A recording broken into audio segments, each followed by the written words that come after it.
last couple of years. The realignment issue is to move the railroad south of town, but then the military is working on a project on the north side of Fort Wainwright instead of working with us to have it completely around the south side. I see. And so that's a big complication right there, just in the short term. Has that resolved itself? No, so that's the most immediate thing that we need to do is work with the military. I mean, it's federal funding to do this. I think $90 million to do the reroute around the main part of town. So, a high-speed natural gas electrified railroad joining America with Alaska's airports primarily and seaports to bring freight and passengers not just to Alaska and not just to export materials from Alaska, raw materials or whatever, but to bring business through Alaska to Alaska's airports and then to Europe and Asia and the rest of the world. Who would finance this? Well, we would as a state. I mean, ultimately, if we want to be an owner state, we want to do it ourselves. And it would go along with the building of a gas line. If we were to build a natural gas line through Canada, anyway, that particular route, which could be built irregardless if we built the all-Alaska route to Tidewater in Alaska for selling it, some of it by compressing it and putting it on tankers. But if we were to build the natural gas line, having the railroad there would make it a snap to build compared to running everything by truck. And so to build the natural gas along with a railroad of some type, at least the 45 mile per hour freight line. And where's the connection with the Canadian railroad? Fort St. John or something. There's there's the other railroad that goes to Whitehorse, the White Pass, and so that's also. That's not connected to the rest of the. No, that's not connected. That's what, narrow gauge anyway. Fort St. John is probably that furthest north. Watson Lake, do they have the railroad go up that far? No, I think Fort St. John, but a lot of it's all surveyed, the entire route, and lots of the Canadian portions are graded for a 45 mile per hour freight line already. And it's a big issue in Yukon, of course, every time there's an election, because it would be, for a very small economy there, it'd be a big impact of having stuff going to and from Alaska. But nobody's addressed if we promoted the connection to our airports to go to the rest of the world, because that's rapidly increasing. And as they say, airplanes are becoming more efficient. They don't even need to stop here to refuel anymore. So if we do this now, this will put less pressure on to having to develop longer distance airplanes, and we can keep this window open of business through Alaska. Airplanes coming here to bring passengers or freight from here to the rest of the world.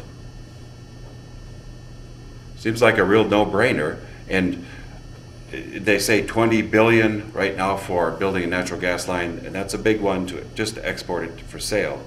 I believe that's the one through Canada. That would be less, I believe, for the all-Alaska route. But anyway, $20 billion, that's a lot of money. Maybe build a smaller line, build it with a railroad, which it's got to facilitate the building of a natural gas line, having the railroad there. Either route that we took to get supplies to Alaska, and at least part of the route. In previous studies of putting a railroad through the lower 48,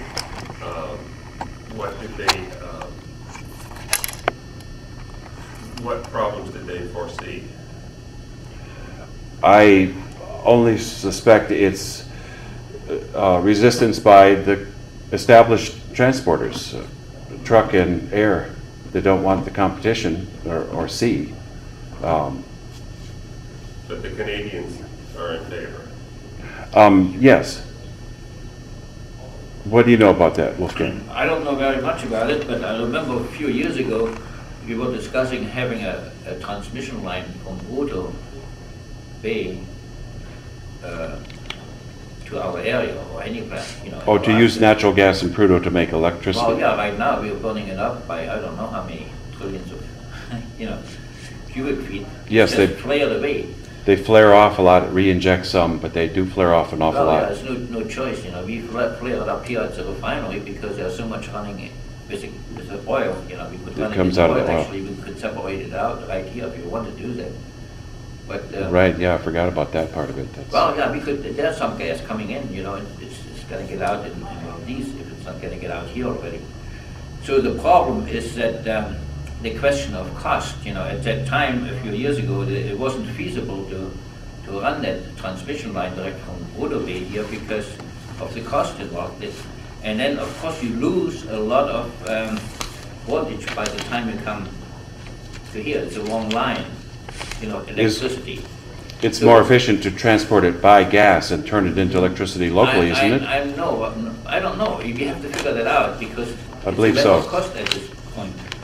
But as far as I can see is we should really look at it again because prices for oil and gas and electricity, they went up high.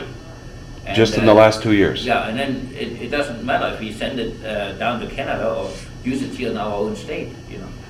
But right now, a lot of gas is going to be wasted for nothing. It's just to burn it up because it's cheaper to do that than, you know, take a storage for it. No other state allows them to burn it for more than 2 years before they're forced to develop the natural gas along with the oil. But in Alaska, we've been burning it for